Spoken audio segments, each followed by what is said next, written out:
everybody. I hope you are all well and welcome to a really special episode of Wobble Gob. Oh, hang on a minute, there's somebody missing.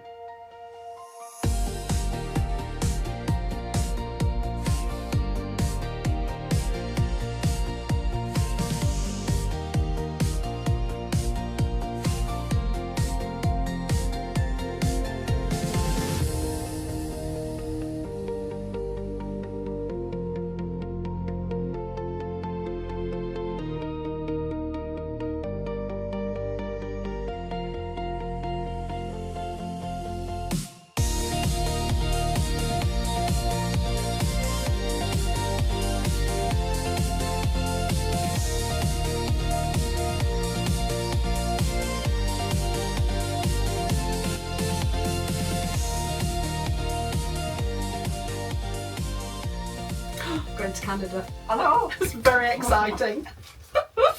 I'm very excited about going. I totally am. I can't quite believe it actually, because I find I get asked to quite a few different things, and at the moment I'm turning down a lot because I'm not teaching so many workshops. Right. But just the opportunity to be able to go, and it was more just hearing from Lynn and just how lovely she sounds and how welcoming it is. I know. That was the bit. Yeah, it's kind of blowing because I know when I got the email, I was sat on the sofa with my daughter. I said, I've got an email from Canada. Wouldn't it be funny if somebody wanted me to go to Canada? And I opened the email and I was just like, somebody wants us to go to Canada. And then when it was both of us going, I know, and we were in mid-conversation anyway about something else completely. Yeah, so it's kind of, I think, blown our minds. I think the whole trip, I've never been that far. I've never taught abroad at all. So I'm excited. I've taught in New Zealand and in Australia, which was a real adventure. And I've taught in France. But Canada's not been a place on my radar, except that whenever I talk about it now, everyone just says how friendly it is. Yeah. And I think quite relatable to Scotland and probably to Yorkshire. Yeah, probably. Yeah, most people, because I know somebody that lives out there that's apparently is very excited that we are going. And it's just meeting, I think, new people, and I think as well, meeting people who've got different backgrounds with their textiles and stitching, and just looking forward to sharing what we do. So we're both very different, aren't we, really? So your background's more, I don't know. I always feel like you're more professional than I am. I feel like I'm just like a bit of a, I don't know, somebody's going to find out one day that actually I'm just not very good. I can just talk it. Well, that is totally, we all think that. We all totally think that. But how did you get started? My mum always sewed. Right. And she always made things. And as a child, we were brought up round the table, just Saturday afternoons were spent making things. And I absolutely loved that. We had a big bag, and we always called it the rag bag. So with this big bag, and it was just scraps of fabric and everything. And whenever we needed anything, my mum would just, right, how do we make it? And it was no question, doll's clothes, my clothes, all of that, no question that my mum just made it. And I'm really grateful now for that upbringing. And then I did art at school, but I was never good at drawing, and I'm totally embarrassed about that. But I was so lucky, it must have been back in the 70s, and I had 2 female art teachers, and they were fabulous, but they totally got it, and they let me draw like designs. Right. They got me into textiles. They got me, instead of drawing, I would be like designing things and then doing screen printing. One of them got me into embroidery. Wow. And so on. And again, I put a lot down to, so school art teachers have, they play such a huge part in your Yeah. life. Yeah, I mean, I'm a bit envious because my mum, even though she was really practical, and we did, like, she made clothes and things like that. We didn't have like that passing down of skills, which, because I haven't got my mum now, and I'm really sad that some of the skills she had I didn't get. So I ended up going into teaching because I just wanted to share what I really, really enjoyed. And I mean, my textile journey is an accident.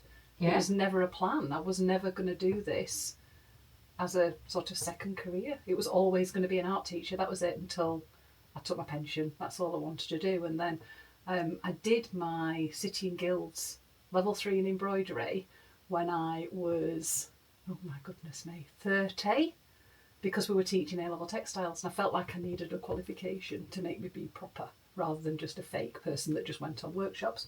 And you're so funny. You're so funny considering what everybody else thinks of you. Well, yeah, I just feel like I'm a bit of a fraud.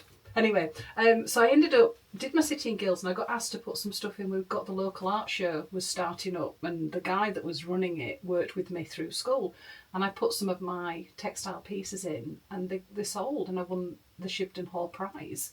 And Robert, bless him, I think he just saw this light bulb moment of all this stuff I'd started collecting I could actually sell, and he convinced me to apply for Arts in the Pen in Skipton, which I did. Didn't think I'd get into it, and I did. Had got no work, and I've got like 6 months to get a little exhibition of stuff, and that's when I was stitching into paper. So that's where my love of paper came about. And I got a stand at the show, never thought anything was going to come of it, and I sold some of the work, chatted to 2 ladies that were from the Harrogate Embroiderers Guild, which I'd never heard of the Embroiderers Guild at that point. And they asked me if I'd come and do a talk, and I didn't know what to talk about. Obviously, people know me now as a bit of a wobble gob, so I'm quite good at talking. And I went and did a talk and a workshop for them, and it just slowly just built up from there, really. But it was an accident. Yeah. It was never the plan, and I never thought... I always used to say when I was doing it, because I was working full-time, got the kids, I was doing this as my second hobby. And I always used to say, like, the dream was to give up teaching, and I always said it'll never happen, I'll never be able to give up teaching. And then last year I did.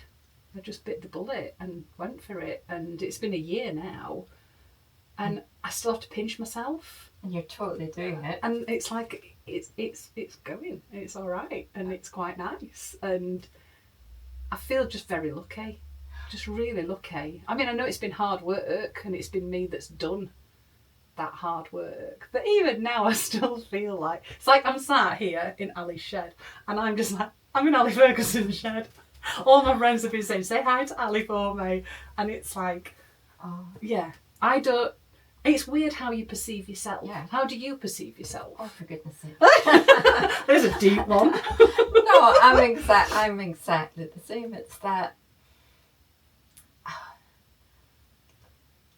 thing, you're continually comparing yourself with other people. Yeah. But I do. This morning, I said to Paul, for some reason, it's like I'm really proud of what I've done. You know, because it's that thing of I was the same as you. I went and did my City and Guilds. I did a degree in textiles. So these art teachers kind of channeled me in that direction, so that was the degree I did. But then I got married 2 weeks after I graduated. Wow. And from then on, well, I worked for a couple of years, but then I had Nikki, my daughter, and from then on I worked at home. And I've always been home based, and basically I've kind of made up jobs and try to get people to pay me to do them, which I've got away with it for this one. And I started off doing knitwear design because I could do that at home, but then I got so fed up of that, I spent one summer just putting hundreds of bands and hundreds of cardigans because I was working with this little mail order company and so on. But I totally took a turn around, and I got into complementary therapies, which is only relevant because it got me started working with people. And I started working in the community and with community projects and with family projects.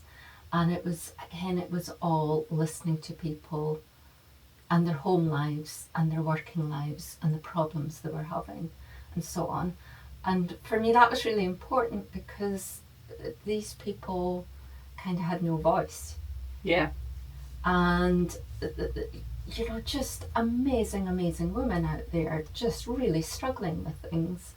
And I think that's what kind of channeled me in the direction of a lot of my work being based on families, being based in the home, and kind of celebrating women and whatever they do, and giving value to all the hard work that goes on based around the home. It's kind of what I've always known. Yeah. You know, It's weird, isn't it? I don't know, if I was a huge traveller, if I'd done all these beautiful, wonderful Indian trips and all of that, I'm sure it would all be totally different. Yeah. But I think we learn to stitch about what we know about. And that's true, because I know my stuff when I first started was all about journeys and going for walks and collecting treasures like flowers and pebbles and leaves and things like that. And I think because I came from an art background, paper was where I started.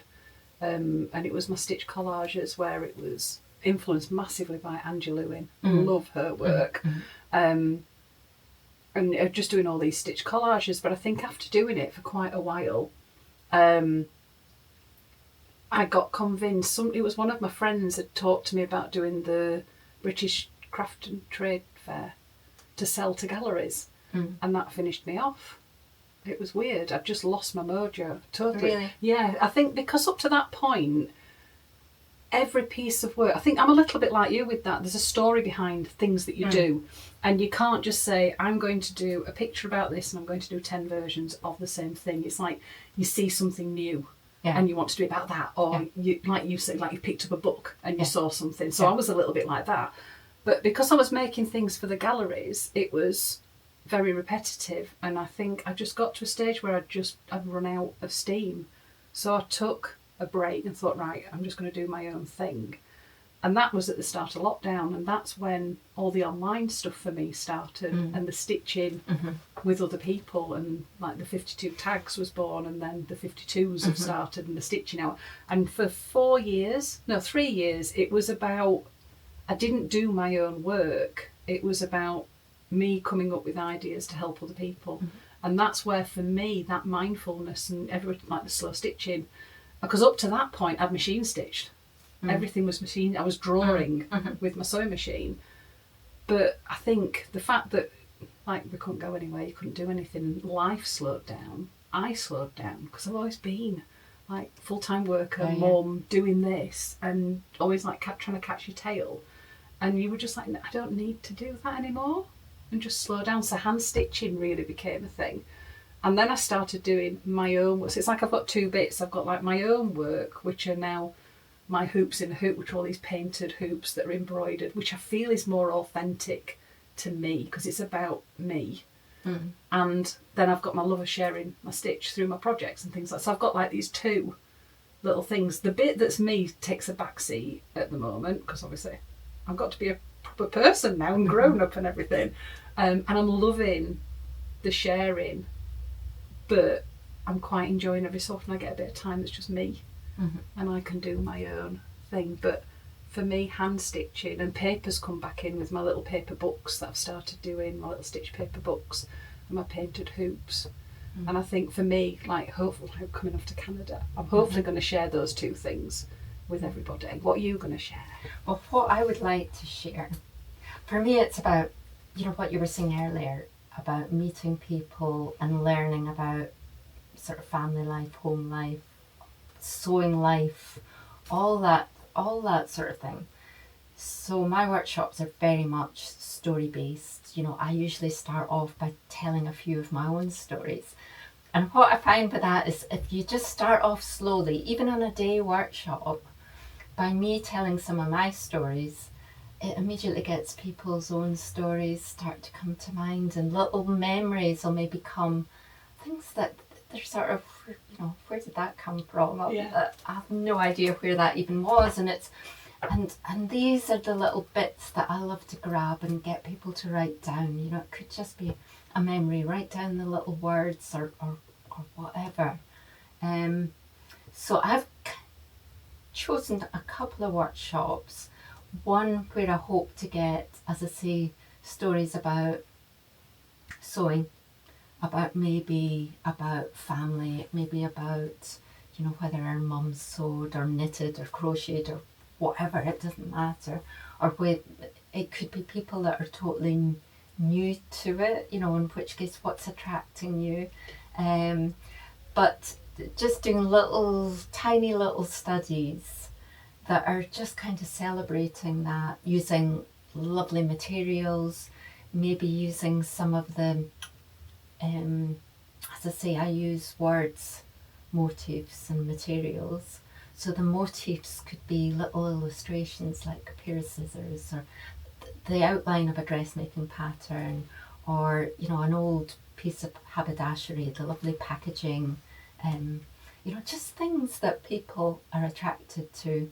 And for me, there has to be kind of emotion. Yeah. So if you're looking at something, or if you're talking about something, as soon as you get to the bit where you go, oh, you know, that's the bit. Yeah. It's like, grab that, you know, oh, I love that. I love the shape of these scissors. It's like it sparks like a memory or something. Something like that. Yeah. And although people think that that's maybe difficult, it just happens naturally through the discussions and talks. So that's what I'm really hoping for. And also maybe sharing family stories as well. Oh. That may be working with photos and working with what I call wonky patchwork, which is just basically starting stitching from the very get-go, and just putting down beautiful fabrics and getting them working together, and just actually stitching just for the sheer joy of it. Yeah. And hopefully, you know, sharing family stories and things like that as we do it. I think it'll be lovely because we both love the hand stitching, and there is an element to it. We both deal with it very, very differently, because mine will be more paper based, and I suppose they'll cross over a little bit, because my paper books, we do collage, and you might bring bits and pieces that you've got to make it personal to you. So it could be like old papers, and so there are little bits of love that are going to cross over. But mine will be like a little book in a tin. Nice. But the tin could be an old tin that possibly has a memory in it, and the papers and things like that could. And then the painted hoop one, that's something that's been my thing, which is, it's quite abstract and it's very free. Because I know when people have done the workshops, they've come and said, I can't paint and I can't draw. And it's like, we're not painting or drawing, we're playing. Okay. And I do talk about thinking about I want like to you've, like you've gone back to school, and you're at primary school, and you've just been given the paints and lots of materials and brushes, and you've just to make marks, but doing it on the fabric, and because we dry each of the layers, it creates these beautiful edges and marks that then inspire where you're going to stitch. So there's no plan. I think that's the thing I like working with, is with that one in particular, is you start off with a scary white piece of fabric, but at the end of the day you've got this beautiful coloured piece that you just want to stitch. And I think both of us just want people to have fun and just come and enjoy the workshops. Oh, definitely. Because I think we're going to enjoy it. Oh, well, we certainly are. And I have no doubts that people come along, and I'm similar to you. There's not really a plan, and it's about just letting something evolve and letting, you know, bits of a story evolve. Yeah. And as I say, that sometimes sounds a bit daunting, but if people actually just go with it. Just go with it. Yeah. Just chill. All we're doing at the end of the day is playing with materials, gorgeous scrappy wee bits of material, and putting them together, and just then for me it's always hand stitch as well. So I used to do machine stitching, I used to do all sorts of stuff, and gradually over the years my work's kind of evolved just really down to using materials and using a needle and thread, and just kind of working on whatever happens to be in the brain at that moment. Yeah. Well, we're both just very, very excited. So we hope you're going to come on the workshops, and maybe we'll meet some people next year. Oh, I think we definitely. Yeah. We're fired up. We absolutely are, and it's going to be such an adventure for us, and being, as I say, finding out about different places, finding out about. We were talking earlier about, Canada. I really associate with quilting and with all the Red Cross quilts and all of that kind of thing, which is very different to our heritage. So it's going to be exciting for us, I think, to see that and to see what people bring and share with us. We'll come back fired up with so many ideas. We'll have all the stories. We will. For all of that. Yeah. So we're looking forward to it. We definitely are.